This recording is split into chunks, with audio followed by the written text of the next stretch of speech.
Welcome back to another episode of Bucks Latest presented by Fan Arch. As always, I'm your host, Dean Simon. And before we get into everything, please make sure to leave a like, leave a comment down below, and subscribe. We are now on the road to 2,000 subscribers, so I would greatly appreciate it if you could press that big red button down below. Also, consider turning on those post notifications so you don't miss out on future episodes. Okay, so a lot to get into today, and I feel like I have to start it off with the biggest Milwaukee Bucks news that, it kind of dominated the NBA media cycle of today. And it's all about the whole Giannis trade saga once again, and it's kind of piggybacking off of the Shams update that came out that said that the Knicks were engaged in trade talks allegedly with the Milwaukee Bucks, and that aside from Milwaukee, the one place that Giannis, again, allegedly would like to play, according to Shams, or that he would prefer to play, is New York. So Eric Nem of The Athletic, he went around and he was asking different Bucks players, coaches, personnel, what have you, about the trade piece that Shams put out, Giannis's reaction to it, Doc Rivers' reaction to it, and was just kind of getting all these opinions. And Giannis himself offered a quote about this trade piece and about how he's generally feeling about being in Milwaukee. And the reason why I say it's an all-timer is because I feel like this is just another instance of Giannis flexing his muscle at being maybe the best we have seen in the modern era of the NBA as a superstar that has leveraged his position so well as being so meaningful to a franchise, especially a smaller market franchise, as being quite possibly the greatest player to ever come across this franchise. And he's in the peak of his powers. At the peak of his powers, he's leveraging that with the front office and basically forcing them to be, to come to his beck and call and surround him with all these different pieces and constantly make sure that he's in the best situation possible to win, which, of course, the front office should already be doing. But now that there's the added pressure of Giannis just being able to talk to the media and pick up the phone at any moment and say, you know what, I request a trade, I want out, I'm forcing my way out of Milwaukee, and it's going to be nasty, and I'm going to get what I want. Out of fear of that happening, the Milwaukee Bucks organization is kind of held hostage in a way, but it's kind of like a good hostage situation because it's Giannis Antetokounmpo at the end of the day. But Giannis can basically always threaten the idea of him potentially requesting a trade, and the Milwaukee Bucks have no choice but to, you know, to oh my gosh, what's the word? Appease Giannis Antetokounmpo in any way. So Giannis was asked about the trade report, and here we'll get into it. The first half, it sounds kind of normal, like any usual Giannis comment would go when he's asked about trade stuff. So again, these are the kinds of things that we've seen before, but I feel like the last segment is really what gets me. So Giannis says, and I have it up in front of me here so I don't mess this up. I've said this many times. I want to be in a situation that I can win, and now I'm here. I believe in this team. I believe in my teammates. I'm here to lead this team to wherever we can go, and it's definitely going to be hard. We're going to take it day by day, but I'm here. So all the other extra stuff does not matter. I think I've communicated with my teammates, communicated with the people I respect and love, that the moment I step on this court or in this facility, I wear this jersey. The rest does not matter. I'm locked into whatever I have in front of me. That all sounds great. Then it takes a little bit of a turn, and this is the point where Giannis flexes his muscle and basically just says, at any point, I could just be out of here. Now, if in 6, 7 months I change my mind, I think that's human too.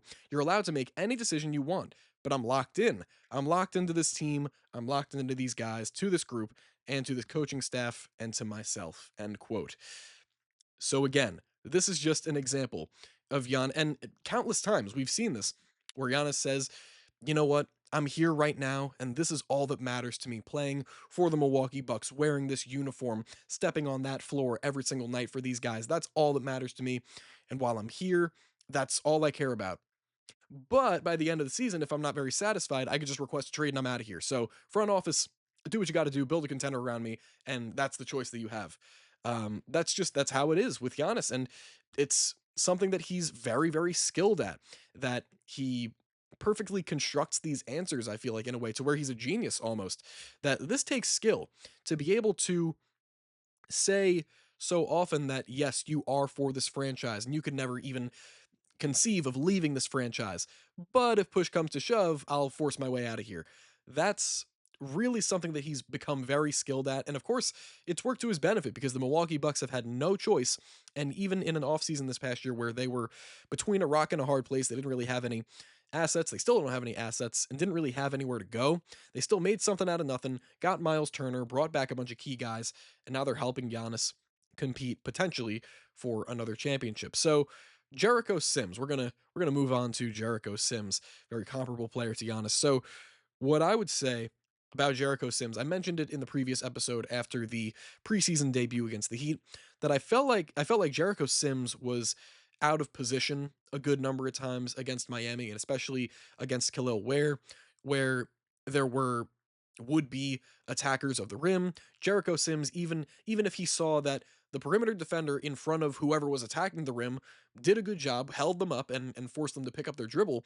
I felt like Jericho Sims would spend too much time or use too much of his focus on that would be attacker of the rim and completely lose his guy in translation, whether it be Ware or any other guy just like cutting back door. Jericho Sims would kind of lose his responsibility a little bit, and that kind of came back to bite him in the form of the main example that I pointed out was Drew Smith driving in from the right wing. He gets stopped by Ryan Rollins. He has nowhere to go. And then Jericho Sims inexplicably comes over and double teams him, and Khalil Ware is left wide open for a dunk after a nice Drew Smith pass. The big thing with Jericho Sims needing to improve defensively very soon is that when you're backing up Myles Turner, one of the premier shot blocking centers in the NBA and just overall rim deterrence in the NBA, there needs to be some form of continuity with the backup bigs that come in after him. You need at least a semi decent shot blocking big, and in most cases, or at least that's what you would prefer to back up Myles Turner so that there's not much drop off. And of course, you can't ask Jericho Sims to be as impactful of a rim deterrent as Myles Turner, but you would like him to improve so that, again, there's not that much drop off and there's not many opportunities for opposing teams to think, okay, Myles Turner's finally out of this game. Now we're just going to attack the rim with reckless abandon, and that's how we're going to get our points. That's how we're going to get our looks.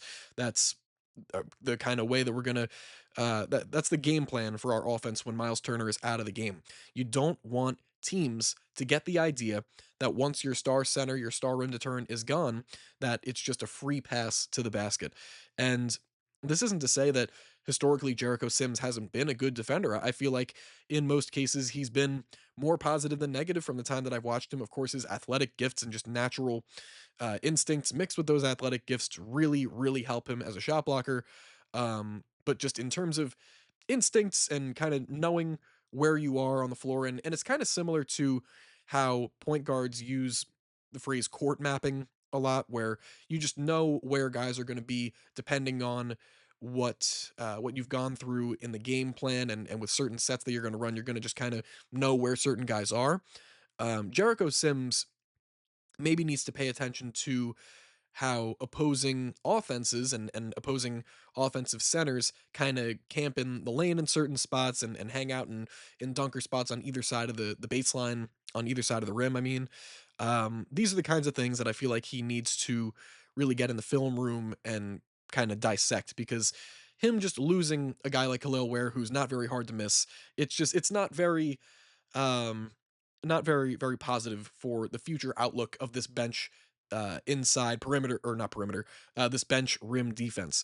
So that's just my piece on Jericho Sims. Again, not to say that he is a bad defender or that he needs to completely shake up his game plan whenever he's out on the floor, but just to remain aware of where his matchup is going. That's really all I mean when I say that Jericho Sims um, can can still improve. And he's still very young, of course, still not very far into his NBA career. So these are just things that that I'd like to see personally. We're going to go back to Miles for a second because with the second preseason game coming up against the Detroit Pistons, Miles Turner does have the opportunity to, for one, go against a rising up and coming great center in the Eastern Conference in Jalen Duren, a guy that they're going to be facing off more often now, or not really because he's coming over from Indiana, but you know what I mean. They're going to have their share of battles. And what Miles Turner can do, or what I'd like to see him do, is effectively be able to stretch the floor. And this isn't a super crazy under the radar take because that's what Myles Turner has done for the entirety of his career, but specifically in this Bucks game plan and how Doc Rivers likes to run things. I feel like Myles Turner being able to space the floor effectively against a team like the Pistons specifically, where he can make Jalen Duren, come out to the 3-point line, and then from there, once Jalen Duren, the Bucks main or the Detroit Pistons main rim protector, all over the place today, once he's out of the picture or up at the 3-point line trying to contest a Myles Turner three after he's fading from a screen, these are the kinds of ways that the Bucks can take advantage of catching the Detroit Pistons slipping or out of position. And I feel like Myles Turner in general against a team like the Detroit Pistons can be the main generator of advantages. And I feel like with basketball, I share a lot of the same philosophies that guys like Jason Timpf on YouTube from Hoops Tonight have, where the game is mainly about advantage creation and beating your guy off the dribble, and then having the game just become like dominoes or like tic tac toe. You kind of make a pass, catch one guy out of position, and then it's a chain reaction from the rest of the defense that eventually allows you to get a good look. I feel like Myles Turner, specifically against Jalen Duren, against even Isaiah Stewart, and against the Detroit Pistons, he can be, along with Giannis, obviously, and KPJ, can be the main initiators of advantage creation. And this isn't to say that Myles Turner will pump fake the three and drive in and get all the way to the basket, even though he is capable of doing that. That might not be how these plays go maybe 60% of the time. Maybe instead, Myles Turner will just get him jumping and then pass it away to a guy like Hey PJ. Myles Turner gets it back on the give and go and gets a slam, or Myles Turner gets it back on that give and go and then finds Giannis in the dunker spot. See, there's just so many different options for offense once you get a guy like Jalen Duren out 28 feet from the basket. There's a lot of different ways that this Bucks team can attack the Pistons defense when their best rim protector is, you know, again, 28 feet away from the basket. So that's just my thing with Myles Turner and how we can affect the game against the Detroit Pistons coming up. So what I mean here by saying that there's an under the radar shift that might be happening, it's a personal thing that I've been feeling that has kind of lingered since the towards the ending of the offseason and towards the ending of what we thought was the Giannis trade saga stuff, and we really felt like things were kind of coming to a close, that the team was starting to really come together. Doc Rivers is starting to get these guys kind of under control. We heard great things from John Horst, and we started to see the full makeup of this roster, and we knew that Giannis was staying. So we kind of had this great feeling going into the year, or at least a more positive feeling than in the couple months prior. But with the new Giannis to the Knicks stuff, with the news that people are trying to connect to Giannis to the Knicks, where Giannis's family is staying in Athens, Greece, full time, and that the only airport in the country that flies direct year round to Athens is in New Jersey, and also what is also driving my thought process here is the quote from a while back where um was it Wes? I think it was Wes that said that basically he had talked to Giannis about his future, and Giannis explained to him that, oh yeah, I'm here for the long haul. I'm Milwaukee Bucks for life. There's not necessarily no risk of me leaving, but I'm here, and this is the team that I'm committing to. And then it was either Giannis or Wes Edens that said that conversation never happened. I really don't recall having that conversation, things like that, and then leading to the Giannis Knicks stuff. It feels like there's a little bit of a shift happening, or a rift, if you want to call it that, between Giannis and the front office. And mind you, these are the only examples of things that I could pull for there being a rift happening. But I don't know, things just feel different, and specifically with the front office and Giannis, it feels a little more on edge, even though there's definitely been moments in the past where things have been tense. It's just like a weird, uncomfortable feeling just after all these kinds of stories come out and going into a season where it's completely unpredictable. And especially after Giannis says, oh, well, in 7 months, I could just be gone anyway. Um, it's just that there's a very, very weird feeling happening here. And it feels as though something is changing at the higher level, like kind of in the top brass with regard to uh, not necessarily John Horst, because John Horst has been great with more the ownership group and Giannis, which is just it's a weird thing, but in most cases you would like those two groups to, your ownership group and your superstar player, arguably again the greatest player that has ever come through this organization.